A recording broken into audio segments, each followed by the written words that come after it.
Assalamualaikum warahmatullahi wabarakatuh. Pemirsa Mutiara Iman yang dirahmati Allah, apa kabar Anda hari ini? Semoga senantiasa dalam keadaan yang baik. Saudara, keluarga adalah fondasi utama pembentuk karakter bangsa. Namun berbagai persoalan seperti perselisihan, perceraian, hingga kekerasan dalam rumah tangga kini menjadi ancaman serius bagi ketahanan keluarga. Ketika rumah tak lagi menjadi tempat yang aman dan nyaman, generasi mudalah yang paling terdampak. Ini menjadi perhatian penting jika kita ingin menyongsong Indonesia Emas yang tak hanya maju secara ekonomi, tapi juga kuat secara moral dan spiritual. Kali ini kita akan mengangkat tema mengenai gerakan ketahanan keluarga atau disingkat sebagai Getah Naga, sebuah program dari Kemenak Jember. Bagaimana lengkapnya kita akan bahas dalam Mutiara Iman kali ini.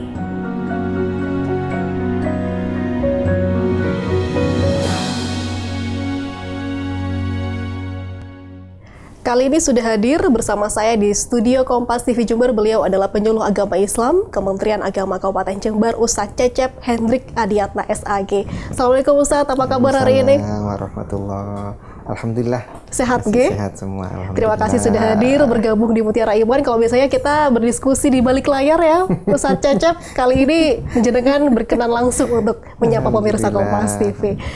Tema kita menyoal salah satu program yang cukup menarik dari Kementerian Agama Jember, yakni Getah Naga atau Gerakan Ketahanan Keluarga. Begitu. Seperti apa sebenarnya yang dimaksud dengan program ini dan bagaimana implementasinya sejauh ini, Pak Cecep?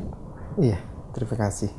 Sebelumnya kami sapa dulu. Assalamualaikum warahmatullahi wabarakatuh. Waalaikumsalam warahmatullahi wabarakatuh. Bismillah, alhamdulillah. Wassalatu wassalamu ala rasulillah wa ala alihi wa sahbihi wa mawalah. Para pemirsa Kompas TV yang dirahmati Allah dan Mbak Pia, alhamdulillah kita ketemu kembali dalam keadaan sehat walafiat. Dan pada kesempatan kali ini kita coba menggunakan waktu yang lumayan singkat ya ini ya, untuk berbincang sesuatu yang sangat bermanfaat untuk kita, keluarga kita, daerah kita, dan bangsa negara kita, yaitu kita beri nama Getah Naga, Gerakan Ketahanan Keluarga, karena memang itu sangat penting ya, dan menjadi kewajiban kita bersama sebagai orang yang berkeluarga atau yang akan berkeluarga, bahkan dari semua lintas sektoral.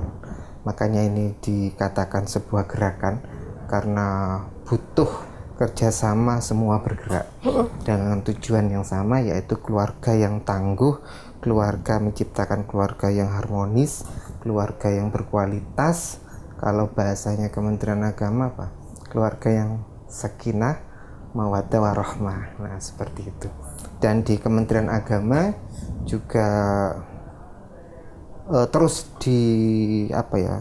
dikerjakan dengan berbagai sasaran ya. Dari mulai SLTP, SLTA, kita mengadakan sosialisasi pembinaan berupa bimbingan remaja usia sekolah, mempersiapkan mereka itu jangan keburu menikah, tapi ayo belajar dan belajar, cukup susu pacaran. Nah, gitu.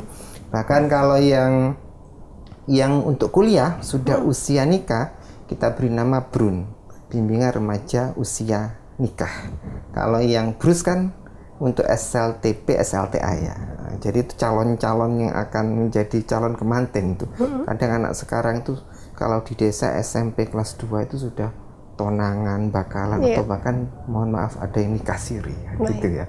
Makanya kita menyeser preventifnya, pencegahannya itu kami dari Kementerian Agama, mulai dari SLTP, SLTA, kemudian yang usia nikah 19 itu kita beri namakan BRUN, bimbingan remaja usia nikah, sampai pada akhirnya kepada calon kemanten ada program bimbingan perkawinan. Nah, itu sampai seperti itu ikhtiar kita. Belum lagi yang dari departemen atau kementerian yang dari DP3AKB, kemudian dari BKKBN, itu semua ada program seperti itu, bergerak sama-sama bagaimana mewujudkan keluarga yang tangguh.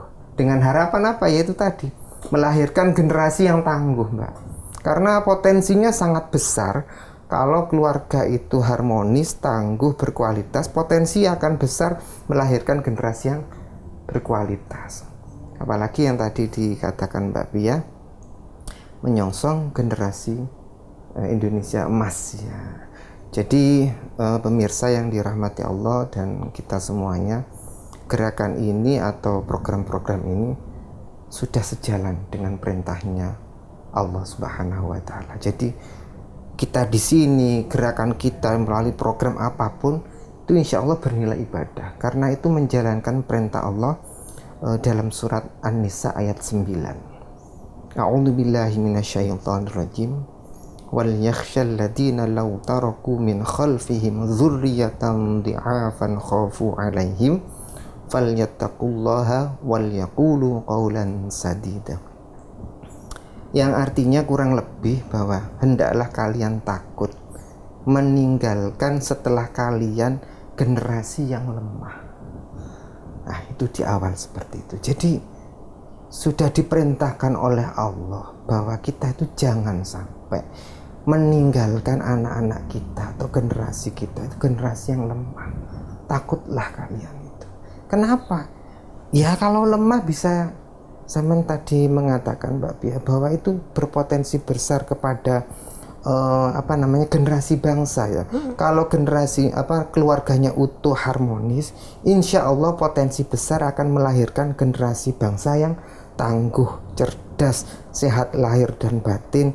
Kemudian ke depan insya Allah negara ini juga menjadi negara yang berkualitas, yang tangguh. Siapa yang akan mengisi, memelihara, mempertahankan negara kita kalau nggak generasi kita sendiri? Tapi sebaliknya, mudah-mudahan atau jangan sampailah sebuah keluarga atau keluarga kita kemudian runtuh, tidak harmonis, kemudian pada endingnya runtuh. Banyak perselisihan, kemudian ada juga disertai KDRT, bahkan berujung perceraian. Pasti peluang besar menjadikan generasi yang lemah besar juga ya. Di desa itu sudah nikahnya siri, kemudian nggak sampai 1 tahun kemudian cerai, ditinggal, sudah punya anak-anaknya dititipkan siapa? Ke nenek kakeknya yang kondisi ekonominya pas-pasan.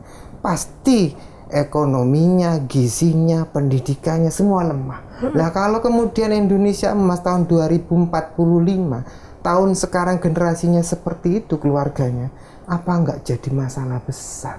Yang tahun 2045 itu diperkirakan 70% jumlah penduduk Indonesia itu usianya produktif.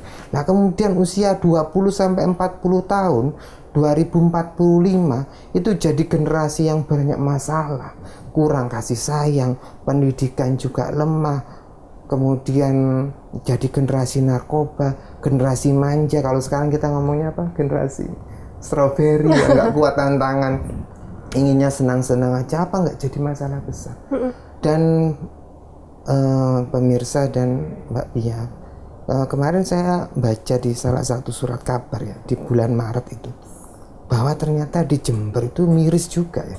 2024 itu 1 tahun itu 6.400 sekian, tepatnya 6.489 pengajuan perceraian, yang di ACC 5.613 yang positif cerai. Itu artinya kalau di rata-rata satu harinya 15 keluarga runtuh. Satu hari 15 keluarga, 15 janda, 15 duda, 15 keluarga.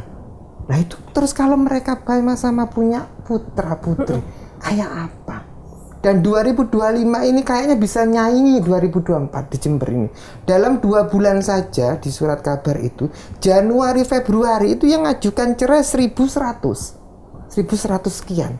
Yang di ACC 966 keluarga atau suami istri cerai, putus sudah.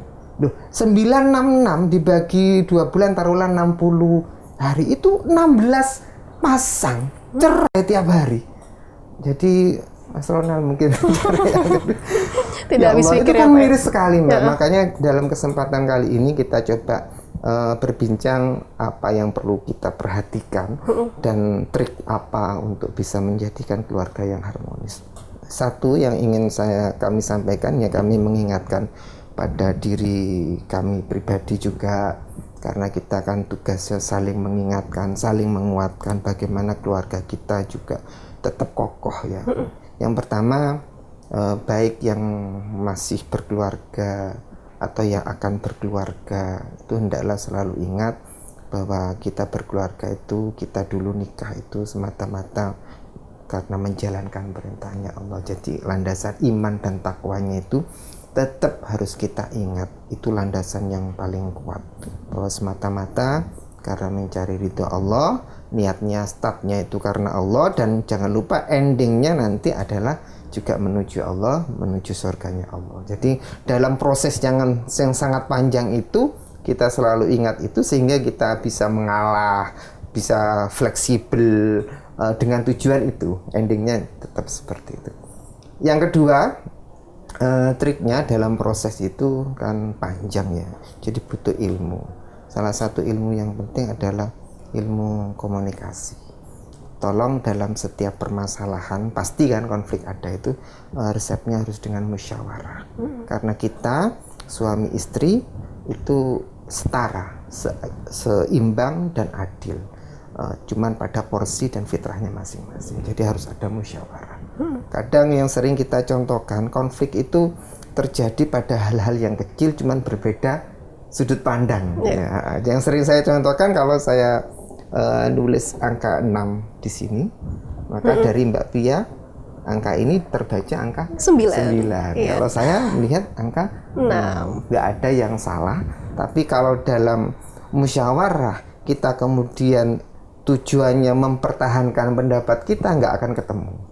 Nah, seperti itu. Jadi coba nanti kita pelajari triknya dalam bermusyawarah, harus dari sudut pandang masing-masing pasangan kita, sehingga mudah-mudahan ketemu jalan tengahnya. Itu yang kedua. Jadi niatan, iman dan takwa tadi. Kedua, ilmu untuk komunikasi.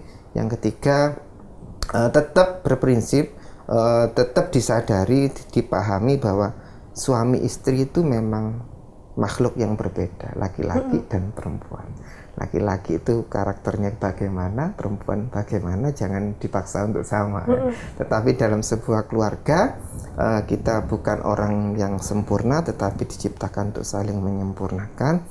Maka ya berjalan sendiri-sendiri, yang laki lebih sabar, yang perempuan mungkin lebih dipercepat agar bisa ketemu. Biasanya koleman itu sing lanang baru ngadu, sing wedok tinggal milih kerudung cepetan si cowoknya, suaminya. Ya situlah yang suami mungkin lebih sabar, yang istri mungkin lebih agak dipercepat. Itu trik-triknya ya, salah satu. 3 ya tadi ya. Iman dulu kita selesaikan. Bagaimana niat untuk menikah harus karena Allah. Kemudian yang kedua adalah bagaimana cara kita berkomunikasi dengan baik, karena menikah ini adalah ngobrol isinya ya Pak ya. Dan yang terakhir adalah bagaimana kita bisa menyesuaikan diri sesuai dengan kebiasaan kita yang harus dipadukan dengan pasangan begitu. Pak Cecep, semakin menarik diskusi kita terkait dengan program gerakan ketahanan keluarga ini. Namun kita akan lanjutkan di segmen berikutnya. Kita rehat sejenak Pak Cecep. Dan saudara, tetaplah bersama kami dalam Mutiara Iman.